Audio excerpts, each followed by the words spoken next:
ठीक है, 1 मिनट चालू करते हैं हम लोग, है ना।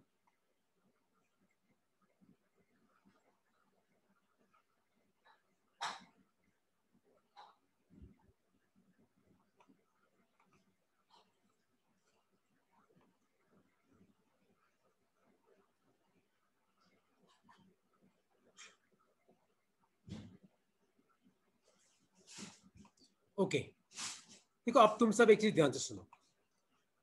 देखो आज का टॉपिक है charge sharing between conductors slash capacitors. मतलब कंडक्टर्स और कैपेसिटर्स के बीच में आपका चार्ज कैसे शेयर करता है। ठीक है, अब देखो तुम एक चीज सब ध्यान से सुनना। अच्छा मान लो कि मैं तुम्हें ये वाला क्वेश्चन पूछूं, सब क्वेश्चन ध्यान से सुनना। सपोज करो कि ये आपके पास एक पाइप है इस तरीके से। तो मान लो कि ये एक पाइप है इस तरीके से लगे हुए, और मान लो कि यहाँ बीच में कोई वॉल लगा हुआ है, और मान लो कि मैं तुम्हें बोलूं कि इस तरफ आपका खाली इतना पानी भरा हुआ है और इस तरफ आपका इतना भरा हुआ है। तो तुम मुझे बताओ, अगर मैं इस वॉल्व को यहां से हटा दूंगा, अगर मान लो कि इस वॉल्व को मैं बाहर निकाल दूं, तो तुम मुझे बताओ क्या होगा। यहां पे सोचो, मान लो अभी हाइट अलग अलग है। मान लो एक तरफ हाइट है h1, मान लो दूसरी तरफ हाइट है h2। अगर मान लो कि मैं इस वॉल को बाहर खींच लूं, इस वॉल्व को निकाल दो यहां से, तो तुम मुझे बताओ यहां पे क्या होगा। सोचो, सर इक्वल हो जाएंगे दोनों। दोनों दोनों तरफ हाइट बराबर हो जाएगी। करेक्ट, दोनों तरफ हाइट क्या हो जाएगी। तो अगर तुम इस वॉल को हटा दोगे तो दोनों तरफ क्या होगा, दोनों तरफ आपकी बराबर हाइट पे फ्लूइड आ जाएगा, यही होगा। उसी तरीके से अगर मान लो मैं तुम्हें ये पूछूं कि ये एक बॉडी है, मान लो 20 डिग्री सेल्सियस पे, ये एक बॉडी है मान लो 5 डिग्री सेल्सियस पे। अगर मान लो कि मैं इन दोनों को कनेक्ट करूं, क्या करूं, मान लो दोनों को कनेक्ट करूं, तो आप मुझे बताओ फाइनली क्या होगा दोनों के साथ, क्या होगा फाइनली। दोनों का टेम्परेचर बराबर हो जाएगा कि नहीं होगा। मान लो ये 20 पे है, ये 5 पे है, तो ये अभी बहुत गर्म है, ये थोड़ा ठंडा है। तो जब हम दोनों को कनेक्ट करेंगे तो यहां से थोड़ी बहुत हीट एनर्जी वहां जाएगी, और थोड़ी देर बाद क्या होगा, दोनों का टेम्परेचर बराबर हो जाएगा कि नहीं हो जाएगा। आया समझ में मैं क्या बोल रहा हूँ कि नहीं समझ में आ रहा है तुम्हें। तो यहाँ पे ध्यान से देखो, Yes. अब इन दोनों सिस्टम को ध्यान से देखो। तो तुम मुझे बताओ यहां पे क्या फ्लो किया। यहां पे फ्लो किया पानी, पानी मतलब फ्लूइड, ताकि क्या बराबर हो जाए, ताकि हाइट बराबर हो जाए, यही हुआ। तो मैं तुम्हें यह समझाना चाह रहा हूं कि फ्लो कुछ और करता है ताकि बराबर कुछ और हो जाए। जैसे पानी फ्लो किया ताकि हाइट बराबर हो जाए। यहां पे देखो क्या हुआ, यहां पे ये बॉडी गर्म है, ये बॉडी ठंडी है, तो यहां पे हीट एनर्जी का फ्लो हुआ। किसका फ्लो हुआ, हीट एनर्जी का, ताकि क्या बराबर हो जाए, ताकि टेम्परेचर बराबर हो जाए, है ना। तो तुम्हें ये कंसेप्ट पकड़ना है कि इस केस में क्या हुआ, फ्लूइड का फ्लो हुआ ताकि हाइट बराबर हो जाए। इस केस में क्या हुआ, आपका हीट एनर्जी का फ्लो हुआ ताकि टेम्परेचर बराबर हो जाए। उसी तरीके से अब तुम सब ध्यान से सुनना, बहुत इंपॉर्टेंट टॉपिक है अपना, charge sharing between conductors and capacitors. तो अब तुम सब ध्यान से सुनो। सपोज करो कि मेरे पास दो कंडक्टर है। मान लो कि ये कंडक्टर 1, मान लो कि इसका कैपेसिटेंस है C1, और मान लो इस पे चार्ज है Q1। और मान लो कि ये कंडक्टर 2, मान लो कि इसका कैपेसिटेंस है C2, और मान लो इस पे चार्ज है Q2। सब ध्यान से सुनना। तो अपने पास दो कंडक्टर है, conductor number 1 and conductor number 2। Conductor number 1 का कैपेसिटेंस है C1 और उस पे चार्ज है Q1। कंडक्टर नंबर 2 का कैपेसिटेंस है C2 और उस पे चार्ज है Q2। तो आप मुझे बताओ पहले कंडक्टर का पोटेंशियल कितना होगा, Q इक्वल टू CV होता है, तो पहले का पोटेंशियल कितना होगा, Q1 अपॉन C1। और दूसरे का चार्ज Q2 है, दूसरे का कैपेसिटेंस C2, तो आप मुझे बताओ दूसरे का पोटेंशियल कितना होगा, Q2 अपॉन C2 होगा। होगा कि नहीं होगा। Q इक्वल टू CV होता है तो V equal to Q by C हो जाएगा। याद रखना, एक बहुत इंपॉर्टेंट लाइन लिखो अपनी कॉपी में, लिखो अपनी कॉपी में, if potential of conductors are equal। मान लो कि आपके दोनों कंडक्टर पहले से ही बराबर पोटेंशियल पे, मान लो कि आपके दोनों कंडक्टर का पोटेंशियल बराबर है। If potential of conductors are equal, मतलब V1 equal to V2, comma, no charge will flow between them, no charge will flow between them. तो तो इनके बीच में बिल्कुल भी चार्ज का फ्लो नहीं होगा, बिल्कुल भी चार्ज का फ्लो नहीं होगा। इसका मतलब क्या है कि अगर मान लो कि मैं इस कंडक्टर को इससे कनेक्ट करता हूं तो इनके बीच में कोई भी चार्ज का फ्लो नहीं होगा। याद रखना, दो कंडक्टर्स के बीच में चार्ज का फ्लो तभी होता है जब उनका पोटेंशियल अलग अलग होता है। मान लो कि उनका पोटेंशियल सेम है, मान लो V1 और V2 की वैल्यू सेम है, तो इनके बीच में चार्ज का फ्लो नहीं होगा। तो if potential of conductors are equal, no charge will flow between them. तो इनके बीच में कोई भी चार्ज का फ्लो नहीं होगा। लिख लो अपनी कॉपी में, इसको लिख लो, फिर इस पे बेस्ड एक न्यूमेरिकल करते हैं और फिर अपन ये सीखेंगे कि अगर मान लो पोटेंशियल बराबर नहीं हुआ तो क्या होगा, वो मैं तुम्हें सिखाऊंगा। बराबर है तो क्या है, तुम्हें समझ में आया, चार्ज फ्लो नहीं करेगा। लिख लो अपनी कॉपी में,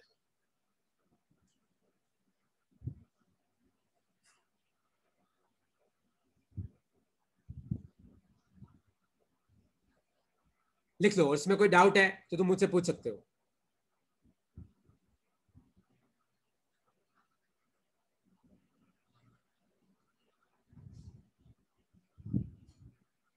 लिख लिया? तो जैसे मान लो एक क्वेश्चन का तुम आंसर करो सब।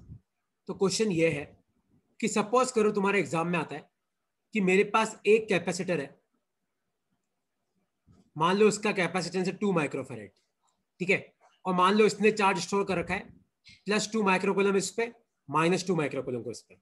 और मान लो तुम्हारे पास एक और कैपेसिटर है, मान लो इसका कैपेसिटेंस है 4 माइक्रोफेरेड, मान लो इस पे 4 माइक्रोकूलम, इस पे -4 माइक्रोकूलम, ठीक है। तो मेरा क्वेश्चन है, विल चार्ज फ्लो, क्या चार्ज फ्लो करेगा if C1 is connected to C2?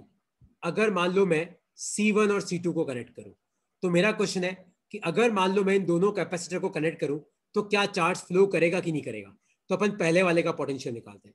तो V1 क्या आ जाएगा, Q1/C1, क्योंकि कितना चार्ज स्टोर कर रखा है 2 माइक्रोकूलम, कितना कैपेसिटेंस है 2 माइक्रोफेरेड, माइक्रो से माइक्रो गया तो कितना आ गया, 2 से 2 गया, कितना आया 1 वोल्ट। चेक करो इसका कितना पोटेंशियल है। V2 कितना आएगा, Q2/C2, कितना चार्ज स्टोर कर रखा है 4 माइक्रोकूलम, कितना कैपेसिटेंस है 4 माइक्रोफेरेड, माइक्रो से माइक्रो गया, 4 से 4 गया, कितना आया 1 वोल्ट। ध्यान से देखो, दोनों का पोटेंशियल बराबर है। सो विल चार्ज फ्लो, तो इसका आंसर है नो। क्यों? Because they are at same potential. लिख लो अपनी कॉपी में, ठीक है। और कोई डाउट है इसमें तो पूछ सकते हो आप, नहीं तो फिर अपन उस पर बढ़ रहे कि मान लो पोटेंशियल बराबर नहीं है तो क्या होगा। अब मैं तुम्हें वो सिखाता हूँ, वो भी आसान है, कोई हाईफाई नहीं है। एक बार ये लिख लो अपनी कॉपी में,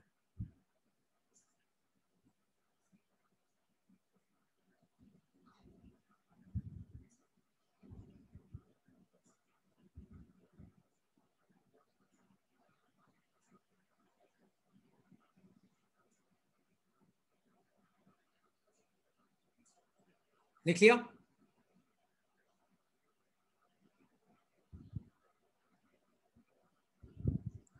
अच्छा अब देखो, किसी को इसमें डाउट तो नहीं है कोई? संयम कोई डाउट है क्या? दिशा कोई डाउट है? रानू कोई डाउट है तो पूछो इसमें। यश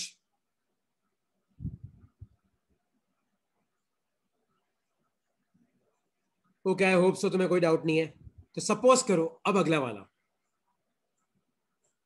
देखो, अब अगला देखना। सपोज करो इसका सेकंड पार्ट, मान लो पोटेंशियल सेम नहीं है तो क्या होगा। मान लो कि इसका कैपेसिटेंस C1, मान लो इस पे चार्ज है Q1, मान लो इसका कैपेसिटेंस C2, मान लो इस पे चार्ज है Q2। तो मान लो इसका पोटेंशियल है V1, तो V हो जाएगा Q/C। मान लो इसका पोटेंशियल है V2, तो ये जाएगा Q/C। तो अब if V1 not equal to V2, मान लो कि आपका पोटेंशियल सेम नहीं है, तो तुम्हें क्या याद रखना है, देखो, तो charge will flow, charge flow करेगा, चार्ज विल फ्लो, और ब्रैकेट में लिखना positive charge flows from high potential to low potential. तो कोई तुम्हें पूछे कि क्या चार्ज फ्लो करेगा कि नहीं करेगा, तो वो तो तुम V1 V2 निकाल के देख लो। अगर बराबर है तो नहीं करेगा, बराबर नहीं है तो करेगा। अच्छा, अगर बराबर करेगा तो फिर सामने वाला पूछे कि अच्छा बताता कैसे करेगा, तो आपको बोलना है कि अगर आपका पोटेंशियल बराबर नहीं है तो charge will flow, positive charge flows from high potential to low potential and negative charge flows from low potential to high potential. ये लाइन बहुत इंपॉर्टेंट है ना, थ्योरी के हिसाब से। कि कोई तुम्हें पूछे कि अच्छा चार्ज कब फ्लो करता है, तो आपको बोलना है भैया जब पोटेंशियल बराबर नहीं होता है ना तब चार्ज फ्लो करता है। फिर तुम्हें पूछे कि अच्छा बता पॉजिटिव कहाँ से कहाँ जाएगा, तो आपको बोलना है अगर पॉजिटिव है तो वो हाई पोटेंशियल से लो पोटेंशियल जाएगा, अगर नेगेटिव है तो वो लो पोटेंशियल से हाई पोटेंशियल जाएगा। ठीक है, लिख लो अपनी कॉपी में लाइन। तो यहाँ पे ब्रैकेट में थोड़ी लाइन हैंड राइटिंग गंदी है तो तुम लिखो क्या लिखा है मैंने। Positive charge flows from high potential to low potential, तो पॉजिटिव चार्ज कहां से कहा जाता है, हाई से low, and negative charge flows from low potential to high potential. अब दूसरा, कोई तुम्हें पूछे कि अच्छा यार चार्ज कब तक फ्लो करेगा, तो तुम्हें बोलना है charge will flow till potential becomes equal. तो जैसे ही आपका पोटेंशियल बराबर हो जाएगा तो आपका चार्ज फ्लो होना बंद हो जाएगा। तो charge will flow till potential becomes equal.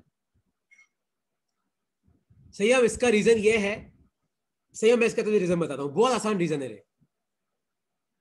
क्योंकि संयम तुम मुझे बता कि इलेक्ट्रिक फील्ड किस डायरेक्शन में होती है, जिस डायरेक्शन में पोटेंशियल घटता है, हाई पोटेंशियल से लो पोटेंशियल। और मुझे बता कि अगर मैं एक पॉजिटिव चार्ज बीच में रखूंगा तो मुझे बता पॉजिटिव पे फोर्स कहां लगेगा, उधर ही लगेगा। याद है, force on positive charge is in direction of electric field, ये रीजन है उसका। आया समझ में? यस सर, आ गया। अच्छा पूछा करो कभी कभी, मुझे भी लगेगा तुम कुछ सोच तो रहे हो। तो अगर पोटेंशियल बराबर नहीं है तो पहला पॉइंट तो क्या है, चार्ज फ्लो करेगा। दूसरा पॉइंट क्या है, चार्ज कब तक फ्लो करेगा, ऐसा थोड़ी चार्ज जिंदगी में फ्लो करते ही जाएगा, कभी तो रुकेगा, कब रुकेगा, तो charge will flow till potential becomes equal. तो जब तक पोटेंशियल बराबर नहीं हो जाता तब तक चार्ज फ्लो करेगा। ठीक है, अब देखो। सर, हाँ पूछो पूछो। सर ये इलेक्ट्रिक फील्ड वाला आपने बताया ना, एक बार वापस बता दो ना। मैं आज बता देता हूँ, ये स्लाइड लिख लो, आज बता देता हूँ, ये स्लाइड लिख लो, आज बता देता हूँ। देखो, याद है मैंने तुम्हें थोड़े दिन पहले ही पढ़ाया था कि इलेक्ट्रिक फील्ड उस डायरेक्शन में होती है जिस डायरेक्शन में पोटेंशियल घटता है। याद है मैंने इसे पढ़ाया था कि इलेक्ट्रिक फील्ड किस डायरेक्शन में होती है, जिस डायरेक्शन में पोटेंशियल घटता है। तो अगर इलेक्ट्रिक फील्ड इधर है मतलब इधर हाई पोटेंशियल होगा, इधर लो पोटेंशियल होगा, कोई डाउट तो नहीं है इसमें। अब देख, मान ले मैं बीच में पॉजिटिव चार्ज रखता हूँ, तो तू मुझे बता पॉजिटिव पे कहां फोर्स लगेगा। इलेक्ट्रिक फील्ड कहां से कहां होती है, पॉजिटिव से नेगेटिव की तरफ होती है, तो ये नेगेटिव क्या करेगा, पॉजिटिव को अपनी तरफ खींचेगा। इसलिए पॉजिटिव चार्ज कहां से कहां जाता है, हाई पोटेंशियल से लो पोटेंशियल की तरफ। आया समझ में कि नहीं समझ में आया कंसेप्ट? सर आ गया। ओके चलो यार, अब अपना आगे बढ़ते हैं। तो अगर मान लो पोटेंशियल बराबर नहीं है तो क्या होगा, तो लिखो अपनी कॉपी में, if V1 not equal to V2। Suppose करो कि अपने पास ये कोई कंडक्टर है, मान लो इसका कैपेसिटेंस C1 है, इसका चार्ज Q1 है, मान लो इस पे इसका पोटेंशियल V1 है। मान लो दूसरा कंडक्टर है, मान लो V2, C2 और Q2, और सपोज करो कि V1 V2 के बराबर नहीं है। तो जैसे ही आप कनेक्ट करोगे तो चार्ज का फ्लो करेगा। मान लो कि फाइनली इस पे आपका चार्ज है Q1 डैश, और मान लो फाइनली इस पे चार्ज है Q2 डैश। तो Q1 डैश क्या है, फाइनल चार्ज ऑन C1। तो मान लो Q1 डैश क्या है, फाइनल चार्ज ऑन C1। क्योंकि मान लो मैंने कनेक्ट किया, चार्ज इधर उधर हुआ होगा, क्योंकि पोटेंशियल बराबर नहीं था तो चार्ज इधर उधर हुआ होगा। और मान लो कि Q2 डैश है फाइनल चार्ज ऑन C2। पर याद है मैंने तुम्हें क्या सिखाया था, चार्ज कब तक फ्लो करेगा, जब तक क्या बराबर ना हो जाए, पोटेंशियल। मतलब फाइनली दोनों का पोटेंशियल तो बराबर होगा। तो मान लो इसका कैपेसिटेंस C1 है, इसका C2 है, तो चार्ज कब तक फ्लो करेगा, जब तक पोटेंशियल बराबर हो जाए। तो फाइनली इसका पोटेंशियल कितना आ जाएगा, Q1 dash by C1 equal to Q2 dash by C2। ये आपका पहला इक्वेशन है। तो कोई तुम्हें पूछे कि भाई ये इक्वेशन कैसे लिखी तूने, तो आपको क्या बोलना है कि देख भाई, पहले तो पोटेंशियल बराबर नहीं था तो चार्ज फ्लो किया, चार्ज कब तक फ्लो किया, जब तक पोटेंशियल बराबर ना हो जाए। तो फाइनली पोटेंशियल तो बराबर है, फाइनली पोटेंशियल बिकम्स इक्वल। तो पहले का पोटेंशियल कितना आ जाएगा, Q1 डैश बाय C1, दूसरे का कितना आ जाएगा, Q2 डैश बाय C2। ये इक्वेशन 1। और देखो दूसरी इक्वेशन कैसे बनाएंगे, ना तो दुनिया में कोई चार्ज बना सकता है, ना कोई चार्ज डिस्ट्रॉय कर सकता है, कंजर्वेशन ऑफ चार्ज। तो आप मुझे बताओ सिस्टम में पहले कितना चार्ज था, Q1 प्लस Q2, सिस्टम में बाद में कितना चार्ज है, Q1 dash plus Q2 dash. तो दूसरी इक्वेशन कहां से आई, कंजर्वेशन ऑफ चार्ज से। तो charge can neither be created nor be destroyed. तो जितना चार्ज पहले था बाद में भी उतना ही रहेगा। तो आपके पास दो इक्वेशन है, आपके पास दो वेरिएबल है, आंसर तक पहुंचने से तुम्हें कोई नहीं रोक सकता। लिख लो अपनी कॉपी लिख लो। फिर एक न्यूमेरिकल मैं करूंगा, अगला तुम्हें करना है, लिख लो अपनी कॉपी में।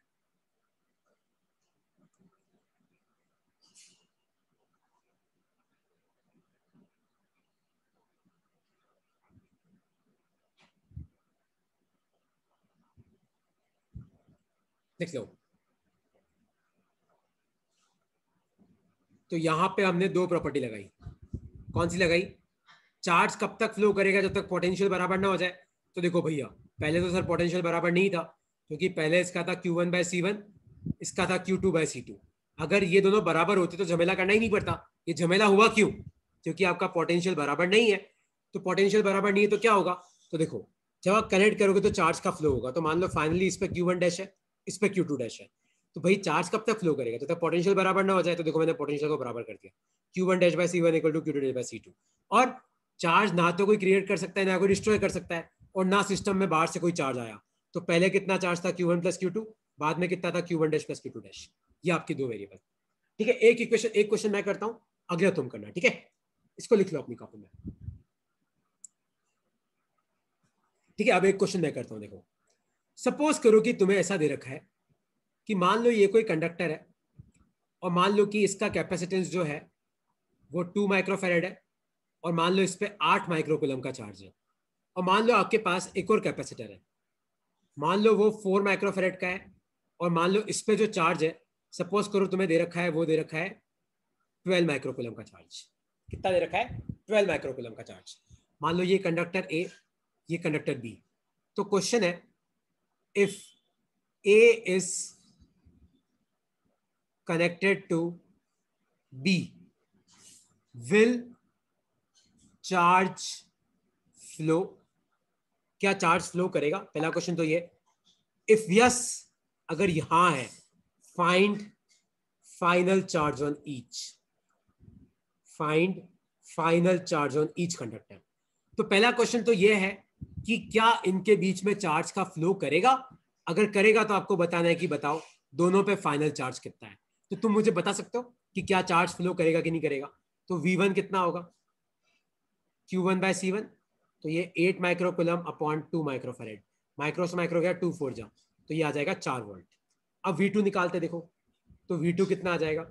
Q2/C2, तो इस पे कितना है? 12 माइक्रोकूलम, अपॉन कितना आ जाएगा? 4 माइक्रोफेरेड, माइक्रो से माइक्रो गया 4 3 जा, तो ये 3 वोल्ट। मतलब इसका पोटेंशियल 3 वोल्ट है, इसका पोटेंशियल 4 वोल्ट है। इतना समझ में आया तुम सबको? अब तुम खुद मुझे बता, संयम ध्यान से देख, कौन सा हाई पोटेंशियल पे? 4 वोल्ट वाला। कौन सा लो पोटेंशियल पे? 3 वोल्ट वाला। तो अगर पता है इनको अपन कनेक्ट करेंगे तो चार्ज कहां से कहां जाएगा? ए से बी। और तुम बोलोगे सर ऐसा कैसे हो सकता है यार, सर देखो इस पे 8 है, इस पे 12 है, तो इससे जाना चाहिए। नहीं, चार्ज कहां से कहां जाएगा वो इससे पता नहीं पड़ता कि किस पे ज्यादा चार्ज है। वो किससे पता पड़ता है? कौन सा हाई पोटेंशियल। तो charge will flow from A to B. ठीक है, अब अपन चेक करते हैं कि फाइनली कितना चार्ज होगा। तो मैं तुम्हें क्या इक्वेशन दिखाई? Q1'/C1 equal to Q2'/C2। तो Q1' तो कितना है निकालना है अपने को? C1 कितना है? 2 माइक्रोफेरेड। Q2' तो निकालना है अपने को, C2 कितना है? 4 माइक्रोफेरेड, माइक्रो से माइक्रो गया 2 2 जा 4। तो Q2' को अपन क्या लिख सकते हैं? 2Q1' लिख सकते हैं। ये आपकी इक्वेशन नंबर 1। ये इक्वेशन कैसे बनी याद है? पोटेंशियल बराबर करके। अब दूसरी इक्वेशन लिखो, Q1+Q2 equal to Q1' + Q2'। तो Q1+Q2 कितना हो जाएगा? देखो, एक पे 8 है, एक पे 12 है, तो ये हो जाएगा 20 माइक्रोकूलम। और Q1' + Q2' किसके बराबर है? 2Q1' के। तो ध्यान से देखो आपका Q1' कितना आया? 20 माइक्रोकूलम अपॉन 3, ये आ गया। और मुझे देख के बताओ Q2' कितना आया? 2 से मल्टीप्लाई कर दो, तो 40 माइक्रोकूलम अपॉन 3, ये आ गया आपका फाइनल चार्ज। आया तुम सबको समझ में कि नहीं समझ में आया? पहले आपको चेक करना है कि कहीं पोटेंशियल बराबर तो नहीं है। मान लो पहले ही पोटेंशियल बराबर होता तो बात ही खत्म हो जाती। अगर मान लो पोटेंशियल बराबर नहीं है तो आपका चार्ज का फ्लो करेगा। चार्ज कहां से कहां फ्लो करता है? हाई से लो पोटेंशियल। अच्छा, चार्ज फ्लो करेगा तो फाइनली क्या बराबर होगा? फाइनली चार्ज बराबर नहीं होगा, फाइनली क्या बराबर होगा? पोटेंशियल। तो देखो अपन ने पोटेंशियल बराबर की इक्वेशन लिख दी। ठीक है, यहां से एक इक्वेशन बनी, उसको यहां पुट किया। ये कौन सी इक्वेशन है? कंजर्वेशन ऑफ चार्ज की। तो आपका आंसर आ गया। अब कोई डाउट है इसमें तो तुम मुझसे पूछ सकते हो। रानू कोई डाउट है? सिद्धार्थ कोई डाउट है? आशीष कोई डाउट हो तो पूछो। सर हाँ पूछो। सर इससे जस्ट मैंने वाली स्लाइड चलाओ ना एक बार। एक सेकंड, ये लिख लेना, फिर ला दूं क्या?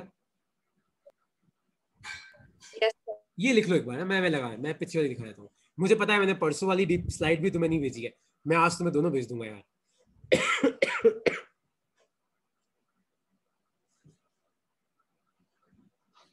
ये लो, आज जो मैं तुम्हें पढ़ा रहा हूँ ना, आज जो टॉपिक, इस टॉपिक के पता है अपने को क्वेश्चन मिलते हैं हर साल, और कंसेप्ट के क्वेश्चन बहुत मिलते हैं यार, कंसेप्ट वाले, है ना। थ्योरी तो इसमें कौन क्या पूछेगा, ऐसे वो डेरिवेशन तो है नहीं, इसमें कंसेप्ट के क्वेश्चन पूछे जाते हैं।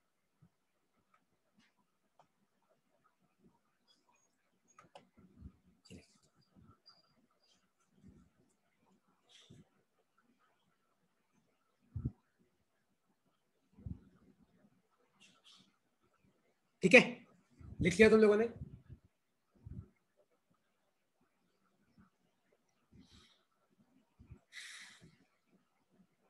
तो आगे बढ़ू क्या, क्योंकि एक क्वेश्चन तुम्हें सॉल्व करना है यार।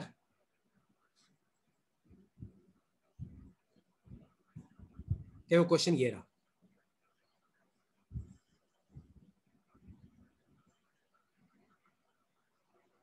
तो क्वेश्चन ये है, आपके पास एक कैपेसिटर है 2 माइक्रोफैरेड का, इसके ऊपर चार्ज है 10 माइक्रोकूलम का, ठीक है। आपके पास एक और कैपेसिटर है, ये है आपका सपोज करो 1 माइक्रोफैरेड का, और मान लो इसके ऊपर चार्ज है -20 माइक्रोकूलम। चार्ज नेगेटिव है तो आपको नेगेटिव ही लेना है ना, कभी भी इसको पॉजिटिव मत लेना, चाहे पोटेंशियल निकालो चाहे आप इक्वेशन में पुट करो। तो आप मुझे बताओ ये ए है, ये बी है, तो क्वेश्चन है if A and B are placed in contact, comma, find final charge on each. Try करो क्या आएगा इसका आंसर।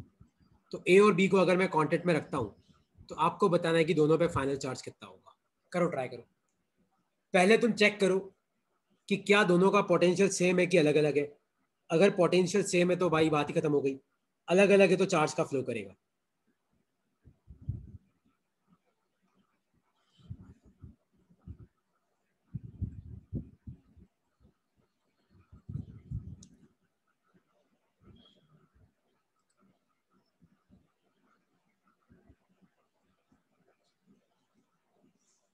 चेक करो कितना आ रहा है V1, Q1 बाय C1। कितना चार्ज है 10 माइक्रोकूलम, कितना कैपेसिटी 2 माइक्रो, माइक्रो से माइक्रो गया 2 5 जा, तो पहला वाला 5 वोल्ट पे है। दूसरे वाले का पोटेंशियल कितना है Q2 बाय C2, तो -20 माइक्रोकूलम अपॉन 1, माइक्रो से माइक्रो गया तो ये -20 वोल्ट आया। सामने दिख रहा है यहाँ पे पोटेंशियल डिफरेंस है, दिख रहा है कि नहीं दिख रहा है शौर्य भाई? चार्ज फ्लो करेगा कि नहीं करेगा सर?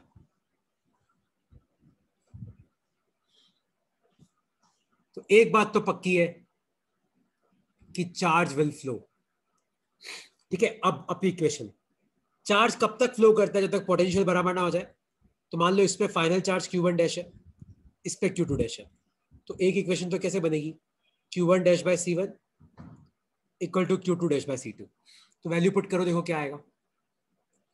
C1 कितना है 2 माइक्रो, और C2 कितना है 1 माइक्रो, माइक्रो से माइक्रो गया तो Q1 डैश किसके बराबर आया, 2 Q2 डैश के। एक तो आ गई ये वाली इक्वेशन, और एक लगाओ कंजर्वेशन ऑफ चार्ज, तो Q1 plus Q2 equal to Q1 dash plus Q2 dash. तो 10 माइनस 20 तो ये बचा -10 माइक्रोकूलम। Q1 डैश क्या है 2 Q2 dash plus Q2 dash, तो बेसिकली आपका Q2 डैश कितना आया -10 माइक्रोकूलम अपॉन 3 आया। ये आपका आंसर है। और आपका Q1 डैश कितना आ जाएगा -20 माइक्रोकूलम अपॉन 3। ये आ गया आपका आंसर। कोई डाउट है इसमें तो तुम मुझसे पूछ सकते हो यार। रानू कोई डाउट है? दिशा कोई डाउट है? जीनल कोई डाउट है तो पूछो। भानु, तनु बेटा कोई भी डाउट है तो क्लियर करो यार। शौर्य भाई पूछो, तहसीन, आशीष, यश पूछो, कोई डाउट है तो पूछो। अलीजा समझ में आया कि नहीं आया यार? तो क्लियर है सर। देखो तुम्हें ऐसा क्वेश्चन मिलेगा, है ना मुझे पता है मिलेगा, तो इससे अच्छा इनको अभी तुम अच्छे से कर लो यार, है ना।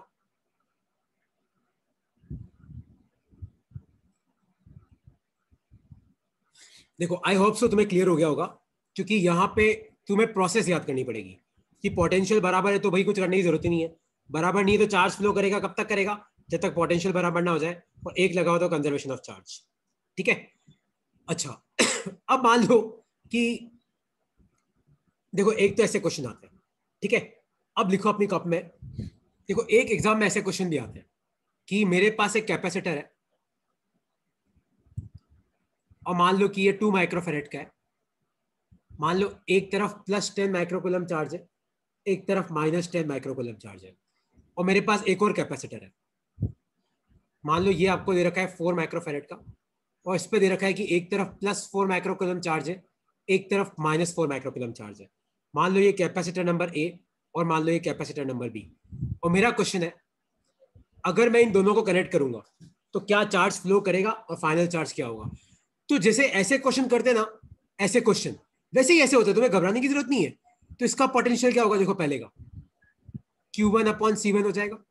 तो कितना चार्ज है, 10 माइक्रोकूलम, कैपेसिटेंस कितना है 2 माइक्रो, तो इसका पोटेंशियल कितना आ गया, 5 वोल्ट आ गया।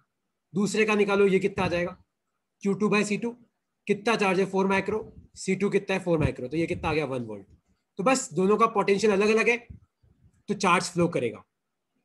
तो अगर मान लो इन दोनों कैपेसिटर को आप कनेक्ट करते हो तो चार्ज फ्लो करेगा। और फाइनल इक्वेशन क्या लगानी है आपको, एक तो ये लगानी है Q1-/C1 = Q2-/C2, और एक और आपको कौन सी लगानी है, ये वाली Q1 + Q2 = Q1 + Q2। तो बेसिकली मैंने ये एग्जांपल तुम्हें इसलिए दिया कि एग्जाम में कैपेसिटर तो बच्चे घबरा जाते हैं, घबराने की बात नहीं है। कैपेसिटर मतलब कंडक्टर ही होता है। तो इस पे चार्ज 10 माइक्रोकूलम है, इस पे 2 माइक्रोफेरेड, इस पे 4 माइक्रोकूलम है, इस पे 4 माइक्रोफेरेड। बस अपने जैसा क्वेश्चन है, पुराना क्वेश्चन। आया तुम्हें समझ में, ऐसे क्वेश्चन आया तो कैसे करना है कि नहीं समझ में आया। तो इस पूरे को तुम्हें सॉल्व करना है, ये तुम्हारा होमवर्क है, ये वाला क्वेश्चन।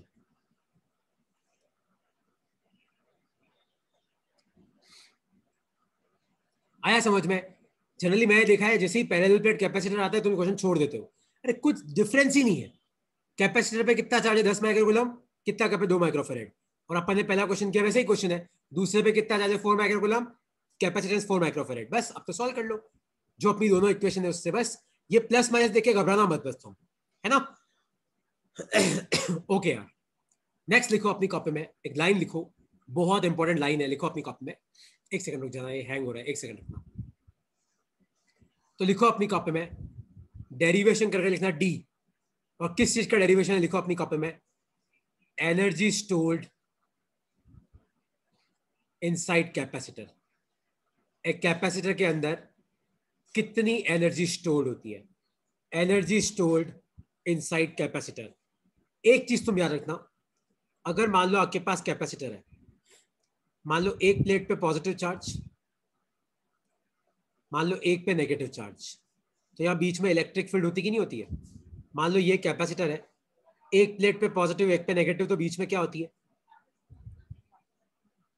इलेक्ट्रिक फील्ड होती है। तुम एक चीज याद रखना अपनी कॉपी में, लिखो अपनी कॉपी में कि एनर्जी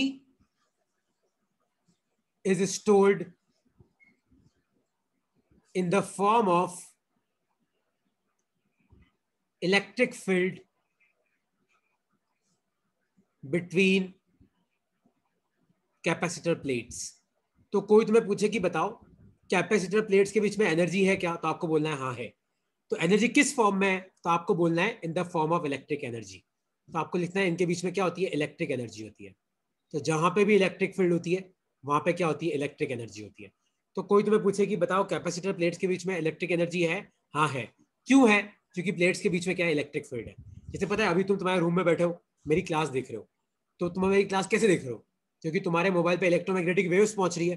तो तुम्हारे रूम में भी अभी बहुत सारी इलेक्ट्रोमैग्नेटिक एनर्जी है, तो तुम्हारे रूम में भी अभी बहुत सारी इलेक्ट्रिक फील्ड है। तो तुम जहाँ बैठे हो वहां पे भी आसपास इलेक्ट्रिक एनर्जी है, क्योंकि वहां पे क्या है, इलेक्ट्रिक फील्ड है। तो जहां पे भी इलेक्ट्रिक फील्ड होती है वहां पे क्या होती है, इलेक्ट्रिक एनर्जी। तो कैपेसिटर प्लेट्स के बीच में क्या होती है, इलेक्ट्रिक फील्ड होती है, इसलिए प्लेट्स के बीच में क्या होती है, इलेक्ट्रिक एनर्जी होती है। ठीक है, तो अब कितनी एनर्जी होती है, अब क्वेश्चन ये। तो देखो मैं तुम्हें डेरिवेशन करा रहा हूं। तो देखो वर्क डन का फॉर्मूला होता है, वर्क डन का फॉर्मूला क्या होता है याद है, पोटेंशियल डिफरेंस। टॉपिक लिखो, डेरिवेशन ऑफ एनर्जी स्टोर्ड। ठीक है, अब सपोज करो कि हमारे पास एक कैपेसिटर है, मान लो उसका कैपेसिटेंस है C, और मान लो एक पे प्लस Q है एक पे माइनस Q है। तो आप मुझे बताओ अभी इस कैपेसिटर के अक्रॉस कितना पोटेंशियल डिफरेंस होगा, Q बाय सी होगा, क्योंकि Q इक्वल टू सी भी होता है V Q बाय सी। अब मान लो कि मुझे इसको छोटा सा चार्ज dq और देना है। अभी कितना चार्ज है Q, मान लो मुझे छोटा सा चार्ज dq और देना है, तो वर्क डन कितना करना पड़ेगा? वर्क डन क्या होता है? Potential difference into charge. ये होता है work done is equal to potential difference into charge taken. अगर तुम्हें इक्वेशन नहीं पता है तो आप लिख लो dw equal to v into dq। तो ये इक्वेशन कौन सी है? ये वाली इक्वेशन है। तो work done is equal to potential difference into charge taken. तो मान लो कि अभी इस कैपेसिटर का कैपेसिटेंस C है, अभी इस एक पे प्लस Q एक पे माइनस Q है, तो अभी इस प्लेट्स के अक्रॉस पोटेंशियल डिफरेंस कितना होगा? Q by C। और मान लो कि मुझे छोटा सा चार्ज dq और देना है, तो वर्क डन क्या होगा? Potential difference into charge. अब देखो पोटेंशियल की जगह पुट कर दो Q by C into dq, integrate करो इंटीग्रेट करो dw का इंटीग्रेशन w 1/c कांस्टेंट है, और मान लो कि पहले कैपेसिटर पे कोई चार्ज नहीं था, मान लो अब Q है, तो ये हो जाएगा Q स्क्वायर बाय 2। तो आपका आंसर आएगा Q स्क्वायर बाय 2c। और ये होता है आपका पोटेंशियल एनर्जी, क्योंकि जो भी आपने वर्क किया वो स्टोर हो गया। और याद है एनर्जी दो तरीके की होती है, एक काइनेटिक होती है, एक पोटेंशियल। तो जो एनर्जी स्टोर हो जाती है ना, उसको पोटेंशियल एनर्जी बोलते हैं। तो ये होगा आपका पोटेंशियल एनर्जी बिटवीन प्लेट्स। मतलब ये पोटेंशियल एनर्जी कौन सी वाली है? इलेक्ट्रिक पोटेंशियल एनर्जी है। तो लिख लो अपनी कप में electric potential energy between plates. क्या फॉर्मूला है? Q square upon 2c। लिख लो अपनी कप में, ये डेरिवेशन लिख लो। तो कोई तुम्हें पूछे कि बताओ कैपेसिटर प्लेट्स के बीच में कौन सी एनर्जी होती है, आपको बोलना है इलेक्ट्रिक एनर्जी। अच्छा, फिर वो पूछे कि इलेक्ट्रिक एनर्जी क्यों होती है, तो आपको बोलना है सर क्योंकि इलेक्ट्रिक फील्ड होती है। चलो ठीक है। अच्छा, कितनी होती है? तो ये रहा derivation, V equal to Q by C। तो वर्क डन होता है potential difference into charge, so V की जगह Q बाय C। इंटीग्रेट करो 0 से लेके Q, तो आपका आंसर क्या आएगा? Q square upon 2c। Q मतलब चार्ज ऑन कैपेसिटर, C मतलब कैपेसिटेंस।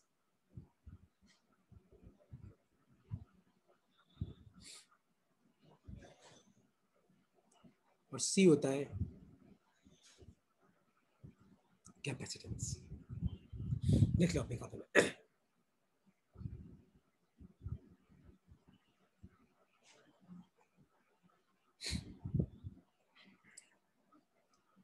लिख लो, कोई डाउट है इसमें तो पूछो। बस एक दो टॉपिक और बाकी छोटे छोटे अपने।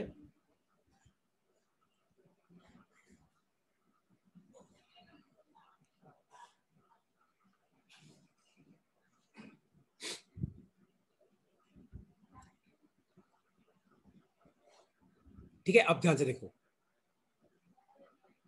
तो याद है अपना एनर्जी स्टोर का फॉर्मूला कितना आया? Q square by 2c। लेकिन याद है Q किसके बराबर होता है? CV के। तो Q की जगह अपन CV भी पुट कर सकते हैं। तो CV स्क्वायर अपॉन 2c, एक C कट जाएगा, तो ये कितना आ जाएगा? Half CV square. इसको अपन ऐसे लिख सकते हैं, हाफ CV इंटू V। लेकिन CV वापस क्या होता है? Q। तो एक और फॉर्मूला क्या आ जाएगा? QV upon 2। तो तुम्हें ये वाला भी याद रखना है, तुम्हें ये वाला भी याद रखना है, तुम्हें ये वाला भी याद रखना है। लिख लो अपनी कॉपी में।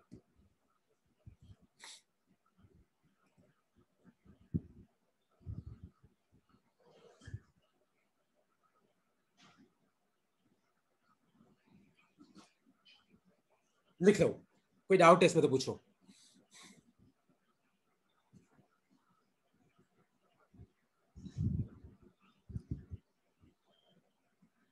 लिख लिया? किसकी नहीं समझ में आया? रानू कोई डाउट है इसमें तो पूछो। सिद्धार्थ, शौर्य, कोई डाउट है तो पूछो यार।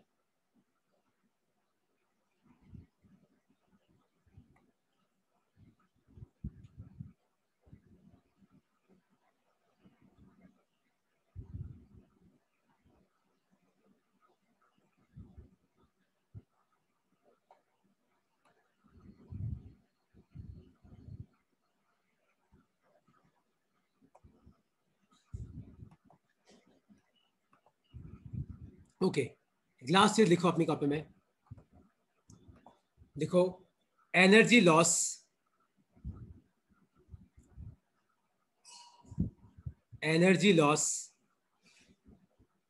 During charge sharing. तो जब आपका चार्ज शेयर होता है तो उस वक्त एनर्जी लॉस होता है। तो कितना एनर्जी लॉस होता है आप देखो, ध्यान से देखना। सपोज करो कि ये आपके पास एक कैपेसिटर है, मान कोई कंडक्टर है, मान लो इसका कैपेसिटेंस C1, और मान लो इस पे चार्ज है Q1। तो इसका पोटेंशियल कितना आ जाएगा, Q1/C1। तो इसमें कितनी एनर्जी स्टोर्ड है आप मुझे बताओ। हाफ C1V1 स्क्वायर लिख सकता हूँ। और मान लो कि ये आपके पास एक और कैपेसिटर है जिसका कैपेसिटेंस G2, जिस पे चार्ज है Q2। तो इसका पोटेंशियल कितना आ जाएगा, Q2/C2। तो इसमें कितनी एनर्जी स्टोर्ड हो जाएगी, हाफ CV स्क्वायर, तो हाफ C2V2 स्क्वायर हो जाएगा। अगर मान लो मान लो कि आपका पोटेंशियल बराबर नहीं है, if V1 not equal to V2, तो होता क्या है, मैंने तुम्हें क्या सिखाया, अगर पोटेंशियल बराबर नहीं है तो चार्ज शेयर होता है। और चार्ज कब तक शेयर होता है, जब तक पोटेंशियल बराबर ना हो जाए। तो मान लो फाइनली इस पर चार्ज Q1 डैश है, मान लो फाइनली इसका पोटेंशियल V है, इसका कैपेसिटेंस C1 है। उसी तरीके से मान लो फाइनली दूसरे पे चार्ज Q2 डैश है, दूसरे का कैपेसिटेंस C2 है, और मान लो इसका पोटेंशियल V। पोटेंशियल को तो अपन बराबर लिख ही सकते हैं क्योंकि फाइनली पोटेंशियल बराबर हो जाएगा। तो आप मुझे बताओ कि फाइनली इस पे कितना एनर्जी आ जाएगा, हाफ C1V स्क्वायर आ जाएगा। इसमें कितना एनर्जी आ जाएगा, हाफ C2V स्क्वायर आ जाएगा। तो आपका एनर्जी लॉस कितना होगा, ध्यान से देखो। तो energy loss will be equal to U initial minus U final. क्योंकि पता है हुआ क्या होगा, जब अपन ने इन दोनों कंडक्टर को टच किया होगा ना तो एक जगह से चार्ज निकल के दूसरी जगह तक पहुंचा, तो करंट फ्लो हुआ। और जब भी वायर में करंट फ्लो होता है तो हीट प्रोड्यूस होती है। तो आपका एनर्जी लॉस कैसे निकालेंगे, देखो इनिशियल एनर्जी कितनी है, half C1V1 square plus half C2V2 square, minus final कितनी है, तो ऊपर वाले के पास कितनी है, हाफ C1V स्क्वायर, और नीचे वाले के पास कितनी है, हाफ C2V स्क्वायर। इसको सॉल्व करोगे तुम्हें आंसर मिल जाएगा। तो तुम्हें ये तरीका याद रखना है कि एनर्जी लॉस कितना हुआ, तो सिस्टम में इनिशियल एनर्जी कितनी है, तो पहले इसके निकालो, ये इनिशियल हो गई, और बाद में दोनों का पोटेंशियल बराबर है V और V। तो फाइनल एनर्जी कितनी है, इसके पास हाफ C1V स्क्वायर, इसके पास हाफ C2V स्क्वायर। तो ये आपकी फाइनल एनर्जी, ये आपकी इनिशियल एनर्जी, और जो डिफरेंस है वो आपका एनर्जी में, वो आपका हीट में कन्वर्ट होकर चला गया। ये आपका आंसर है। किसी को इसमें कोई डाउट है तो तुम मुझसे पूछ सकते हो यार।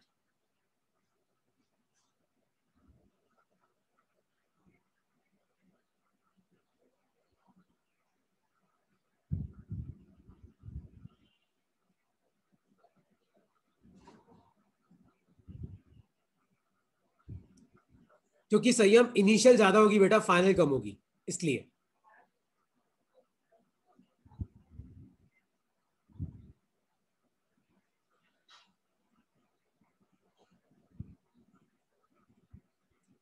इनिशियल ज्यादा होगी, फाइनल कम होगी, इसलिए ज्यादा में से कम को घटा देना।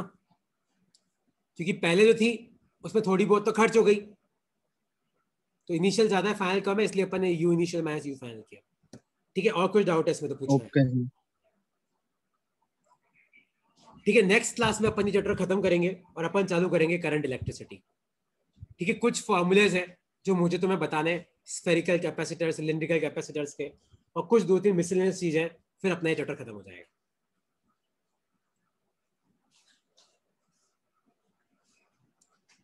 ओके यार।